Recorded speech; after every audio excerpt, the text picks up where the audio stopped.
Bon, ben, à la demande générale, il m'a donné des nouvelles. Tout d'abord, je m'excuse que ça a été aussi long, c'est parce que moi, contrairement au premier ministre, il faut que j'écrive moi-même mes discours. En plus, maintenant, ben, que je vois l'impact que la vidéo a eu, ben, je vais m'arranger pour ne pas avoir de lettres au cabochon. Tu sais comment est-ce que c'est. Depuis que cette vidéo-là est sortie, j'ai entendu puis j'ai lu plein de choses sur moi. Ça allait du justicier du peuple jusqu'au sans-couilles méprisant. Comme quoi que tout est relatif. Hein. J'ai reçu des centaines de témoignages de support et d'encouragement. On m'a aussi fait beaucoup de reproches et prêté beaucoup d'intentions. Dans les reproches, ce qui revenait le plus souvent, c'est que les gens disaient que j'étais fort méprisant dans mes propos sur Timothée. Je vais peut-être vous surprendre, mais vous avez raison, puis je m'en excuse. C'est vrai que je suis allé trop loin. Alors je m'en excuse sincèrement. Il y en a pour qui s'excuser, c'est jamais assez. Il faudrait s'immoler par le feu pour prouver sa bonne foi. Puis encore là, il s'en trouverait pour dire que j'ai manqué de courage, puis qu'en m'immolant ainsi, je voulais fuir mes responsabilités. Mais toujours est-il que je m'excuse à Timothée. J'ai été en colère, une colère noire. Puis quand je suis le coup de l'émotion, ben ça arrive que j'ai des débordements que je regrette. Je viens du milieu du spectacle et j'ai tendance à donner dans le spectaculaire. Fait que je m'excuse. Répondre à mes courriels, c'est déjà une tâche titanesque, mais là, depuis 3 jours, ça n'avait plus de commune mesure. Sérieusement, ça fait peur de voir le niveau d'écœurement des gens par rapport à des situations comme celles que j'ai vécues. On dirait que tout le monde a eu une histoire avec le service à la clientèle. Ben là, je comprends pourquoi c'est dur d'avoir de la ligne, s'il nous faut toutes les uns après les autres. Pour ceux qui se posent la question, ben oui, j'ai eu mon 100$. De la façon que ça s'est passé, un chic type, un préposé au service à la clientèle, justement, qui ne veut pas que je le nomme, puis qu'après avoir vu mon vidéo, au lieu de m'insulter comme plusieurs autres préposés au service à la clientèle l'ont fait, s'est empressé de communiquer avec moi, puis quelques heures plus tard, m'annonçait que j'avais mon rabais. Il m'a même expliqué que le rabais postal devait venir de la compagnie Palm, mais que pour que je ne sois pas lésé, après vérification que j'avais tout rempli comme il faut, Belle Mobilité m'offrait de me rembourser les 100$ et qu'eux allaient s'arranger avec la compagnie Palm. Depuis que la vidéo est en ligne, plusieurs personnes au service à la clientèle sont offertes pour régler mon litige. J'ai même eu un directeur de Belle Mobilité qui m'a téléphoné ce matin, une perle de gentillesse et de professionnalisme qui veille personnellement à ce que j'obtienne la satisfaction. Vraiment, je me sentais quelqu'un. À un moment donné, j'ai même cru qu'il allait m'offrir de devenir le troisième castor, le castor frustré, mais non, la proposition n'est jamais venue finalement. Au lieu de me montrer à parler ou d'essayer de m'humilier, ils ont préféré me donner du service qui a eu pour effet de me rendre content. Ah ben, comme c'est bizarre. Même le gros cave, quand on y parle gentiment, a tendance à être gentil. Cette expérience surnaturelle m'a amené à me questionner. J'émets une hypothèse. Mais si les gens au service à la clientèle étaient moins arrogants, est-ce que les clients ne seraient pas plus heureux?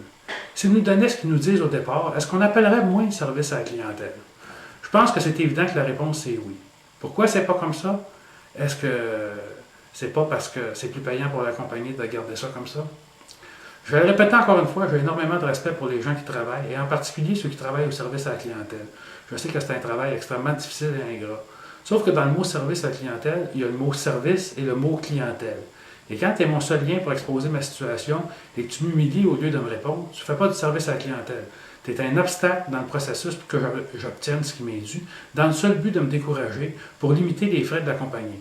Parce que c'est sûr que si ça me prend 8 heures d'argumentation et de mise en attente pour avoir 100$, pas besoin d'une maîtrise en comptabilité pour comprendre que je suis mieux de laisser tomber puis de prendre la perte.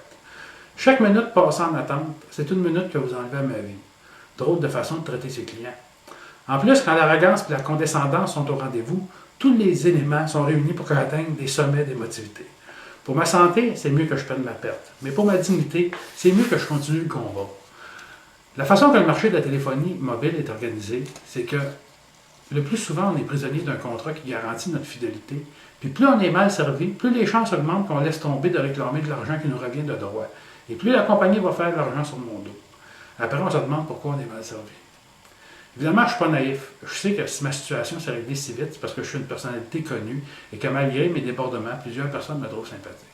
En plus, j'ai une tribune pour m'exprimer, quoique je ne crois pas que ça a eu un impact majeur dans le sens qu'ils savent très bien qu'ils peuvent faire tout ce qu'ils veulent en toute impunité. Et dans les faits, ces compagnies-là se valent pas mal toutes.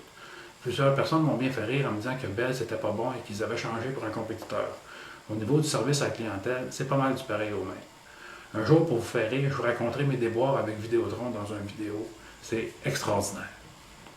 Ce qui est le plus choquant, c'est que ces compagnies-là offrent des services quasi essentiels, et lorsqu'on est lésé, c'est jamais des montants pour que ça vaille la peine de poursuivre, et qu'ils ont un pouvoir démesuré par rapport aux consommateurs. On se sent impuissant, et pour cause, on l'est. Plusieurs personnes m'ont fait rire aussi en me disant « T'as juste à crisser ton camp. J'ai un contrat avec eux. Ils vont me charger des frais d'intérêt jusqu'à ce que je les paye. Paye-les pas. Le problème, c'est qu'ils ont le pouvoir de saloper mon dossier de crédit.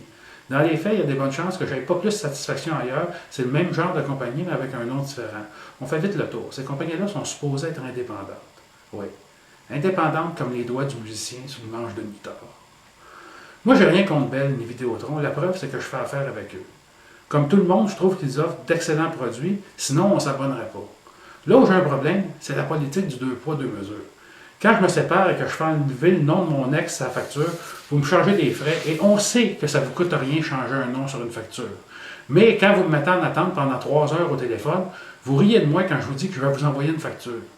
Quand je vous dois de l'argent, vous me chargez des frais, des intérêts, mais quand c'est l'inverse, ah ben là, il n'y a plus rien qui presse et surtout pas d'intérêt et de frais. C'est quand on signe un contrat avec aucune limite de téléchargement et que sans avertissement, vous changez les termes du contrat, vous mettez une limite et vous nous chargez des frais, et que lorsqu'on vous appelle, qu'on patiente le temps qu'un préposé se libère, vous nous dites que ça fait partie intégrante du contrat, que vous vous réservez le droit de modifier le contrat sans préavis. Mais nous autres, on est prisonniers de ce même contrat. Tu avais juste à lire ton contrat. Mais ça ne me donne rien de le lire, tu peux le changer n'importe quand. C'est pas un contrat que je veux, c'est juste un hostie de téléphone. Je veux juste parler au téléphone, mais avec ma blonde, là, pas avec tes préposés au service à la clientèle. Depuis que j'ai fait mon premier vidéo, j'ai entendu plein de témoignages et d'histoires d'horreur.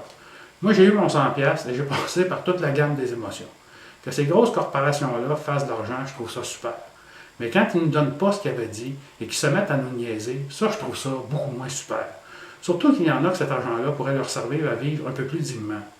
Même ceux qui ne sont pas dans le besoin comme moi, j'aime mieux donner 100$ à une œuvre de charité qu'à une multinationale milliardaire qui l'obtient en me traitant mal. J'aimerais ça vous dire que j'ai pensé à une solution, mais non, j'en ai pas de solution, à part le sempiternel, il faudrait que le gouvernement mette ses culottes. Fait qu'il faudrait que le gouvernement mette ses culottes. Mais le problème, c'est que j'ai l'impression que le gouvernement remplit ses caisses électorales avec l'argent de ces compagnies-là, justement en baissant ses culottes.